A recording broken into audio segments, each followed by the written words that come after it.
안녕하세요. 현자입니다. 오늘 다뤄볼 주제는 바로 힘들 때 대처하는 방법입니다. 제가 요즘에 가볍게 읽을 수 있는 철학책 하나를 읽고 있는데요. 살아가면서 극복하기 힘든 그런 역경이 닥쳤을 때 어떻게 해야 되는가 이런 내용이 있었어요. 책에서는 결론적으로 지금 할 수 있는 것에만 집중하라고 조언하는데 좀 더 자세하게 알아보고 제 생각도 나누려고 합니다. 이 책을 쓴 사람이 어떤 특이한 캠프에 참가했다고 해요. 얼마나 특이한 캠프냐면 미국 넓은 들판과 숲밖에 없는 곳에 딸랑 캠프 하나 있는 곳이었는데요. 밖에 눈이 엄청 쌓여 있고 날씨도 추운데 새벽 5시에 일어나서 산을 막 올라가서 일출을 봐요. 그러고는 돌아와서 뭐 별로 하는 것도 없고 아침부터 저녁까지 앉아서 철학적인 얘기를 한 그런 캠프였다고 합니다. 캠프 참가자들은 통나무집 하나에 다 들어가 있고 벽에는 큰 사슴머리 같은 게 박제돼 가지고 걸려 있었대요. 근데 참가자들이 추워도 추운 대로 그냥 계속 있고 배가 고파도 난 배고픔을 느껴볼래 이러면서 그냥 그렇게 시간을 보내고 저도 찾아보면서 좀 웃겼는데 사실 그 캠프는 스토아 철학이라는 사상을 직접 체험해보는 그런 캠프였대요. 스토아 철학에서 어떤 말을 하는지 정리를 하자면 이렇습니다. 먼저 삶에는 우리가 통제할 수 있는 것과 우리가 통제할 수 없는 것이 나눠져 있어요. 우리는 돈을 많이 벌길 바라고 유명세를 얻길 바라고 건강하게 오래 살고 싶길 바라고 자식이 있다면 자식이 성공하길 바라잖아요. 그리고 우리가 열심히 노력하기만 하면 그런 좋은 결과들이 얻을 수 있을 거라고 생각합니다. 근데 스토아 철학은 그런 것들이 사실 우리의 통제를 벗어난 것이라고 말합니다. 내가 거기에 관심을 둔다고 해서 그 결과가 달라질 것은 아니기 때문에 거기에 내 에너지를 쏟는 것은 무의미하다고 봐요. 그런 것들을 무관한 것이라고 얘기합니다. 역경이 닥쳤을 때 우리의 관심이나 에너지를 우리가 통제할 수 없는 그런 무관한 것에 두지 말고 우리가 통제할 수 있는 것에 둬야 한다는 말인데요. 이 사람들이 말하는 우리가 통제할 수 있는 게 뭐냐면 우리의 내면이나 우리의 생각 아니면 우리의 감정, 가장 중요하게는 우리의 태도라는 것입니다. 아무리 혼란한 상황에서도 그 상황을 받아들이고 평정심을 유지한 상태로 자기가 해야 되는 행동에 집중할 수 있다면 그렇게 자신을 지배할 수 있는 사람이 세상도 지배할 것이라는 말입니다. 여러분은 이들의 생각에 동의하시나요? 그렇지 않으면 다르게 생각하시나요? 참신하고 통찰력이 있는 의견이 있으시다면 다른 시청자분들을 위해서 도움이 되도록 댓글을 달아주세요. 조심스럽게 스토아 철학에 대해서 제 생각을 말하자면 저는 그 사상이 전체적으로 실천적이고 합리적이라는 생각이 들어서 좋았습니다. 해야 할 일을 하라. 그리고 일어날 일이 일어나게 두라. 그들은 이렇게 말하는데요. 바꿀 수 없는 것에 매달려 봐야 더 힘들어지기만 하니까 바꿀 수 있는 내 생각이나 태도를 바꾸는 데에만 집중하고 결과는 운명에 맡기자 이런 태도를 가지라고 해요. 역경을 두려워하지 말고 오히려 유용하게 사용하라 이렇게 말을 하면서도 역경을 통해서만 성장할 수 있다고 말하지는 않고 피할 수 있는 역경은 일단 피하라고도 하거든요. 제 생각에는 역경도 어떤 역경이냐에 따라서 그건 좀 다를 수도 있다고 생각하는데 일단은 나한테 마이너스 100만큼의 고통스러운 일이 벌어졌는데 내가 그걸 마이너스 100으로 받을지 아니면 마이너스 300으로 받을지는 내 노력에 따라서 선택할 수 있다고 생각합니다. 그리고 인상 깊었던 것이 우리의 감정에 대해서 되게 잘 설명해 주는 게 있어요. 우리가 발을 찧으면 아 하고 아파하는 것처럼 어떤 자극이 오면 그거에 대해서 반사적인 반응이 먼저 나타나잖아요. 중요한 건 그 아픔 다음에 누구는 화를 내기도 하고 누구는 자책을 하기도 하고 누구는 그냥 아파하기만 하다가 끝날 수도 있잖아요. 스토아 철학에서는 그 반사적인 반응 뒤에 따라오는 그 감정이 우리가 그것을 느끼기로 동의했다고 보거든요. 그것은 우리가 선택한 감정이라고 합니다. 분노하거나 자책하는 그런 감정들도 우리가 선택한 것이라고 말하기 때문에 반사적인 반응이 그런 부정적인 반응으로 넘어가기 전에 알아차릴 수 있는 잠깐의 여유를 가지라고 조언합니다. 사람들 화나게 하는 것은 문제 자체가 아니라 그 문제에 대한 그들의 판단이다. 이렇게 말을 하는데 저는 이 부분에서 동의를 되게 많이 했어요. 너 때문에 짜증난다. 너 나 화나게 할래? 이런 말 가끔씩 듣잖아요. 이런 말이 사실은 자기 감정을 다른 사람의 책임으로 돌리는 말이고 되게 공격적인 말이거든요.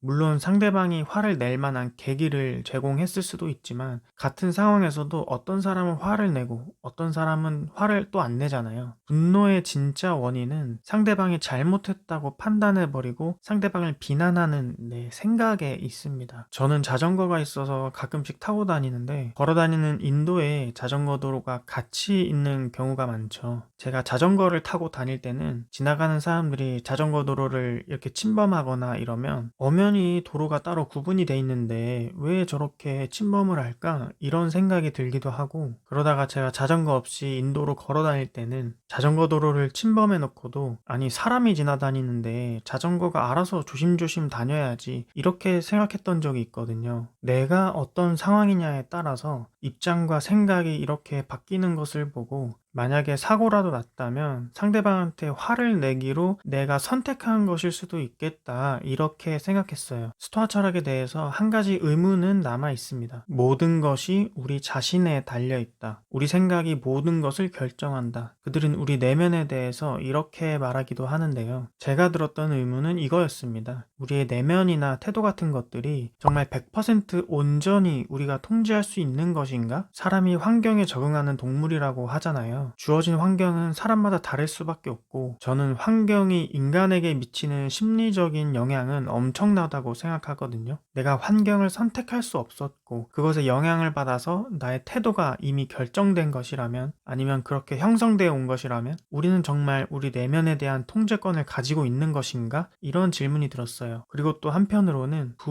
명예, 성공과 같은 것들에 대해서는 내가 통제할 수 있는 것이 정말 하나도 없는 것일까? 이런 생각도 들었습니다. 그래서 저는 이들의 말을 어떻게 받아들이기로 했냐면, 부와 성공이 내가 통제할 수 있는 대상이 아니다 라기보다는 내면이든 성공이든 내가 바꿀 수 있는 부분도 있고 바꿀 수 없는 부분도 있으니 바꿀 수 없는 건 그냥 인정하고 지금 당장 할 수 있는 것을 생각해보고 실행하자, 이렇게 받아들이기로 했습니다. 이 책을 읽으면서 우리가 너무 회피하면서 살고 있는 것은 아닐까 하는 생각이 들었습니다. 추울 땐 춥다고 피하다가 저온화상 걸리고, 더울 땐 덥다고 피하다가 냉방병 걸리고, 좋아하는 것만 받아들이고 아픈 것은 피하느라 정작 건강한 삶에서 멀어지는 것은 아닐까, 이렇게 반성해 볼 필요가 있다는 생각이 듭니다. 스토아 철학에서 기본적인 태도가 수용이거든요. 제가 이별을 하고 나서 너무 힘들었을 때 그 감정을 어떻게 견뎠었는지를 생각해 보면 그 슬프고 공허한 감정을 그냥 정빵으로 맞으면서 한 달이고 두 달이고 방에서 칩거하면서 지냈었거든요. 한번 그렇게 해버리니까 그 다음에 이별했을 때는 약간 감이 오더라고요. 아, 이 정도 슬픔이라면 한 3주 정도 가겠구나, 이런. 그걸 회피하려고 또 다른 사람을 만나는 건 그 사람한테도 예의가 아니고 나 자신한테도 건강하지 못한 방법이 아닐까 생각해 봅니다. 오늘 저의 이야기는 여기까지고요. 깊게 생각하는 걸 좋아하시는 분들한테는 재밌는 시간이 됐길 바라고, 큰 고통을 겪고 있는 분이 계시다면 앞으로 어떻게 대처를 해 나갈지 생각해보는 그런 시간이었길 바랍니다. 댓글창은 여러분들의 의견을 주고받는 공간이니 많은 조언 해주셨으면 좋겠습니다. 감사합니다.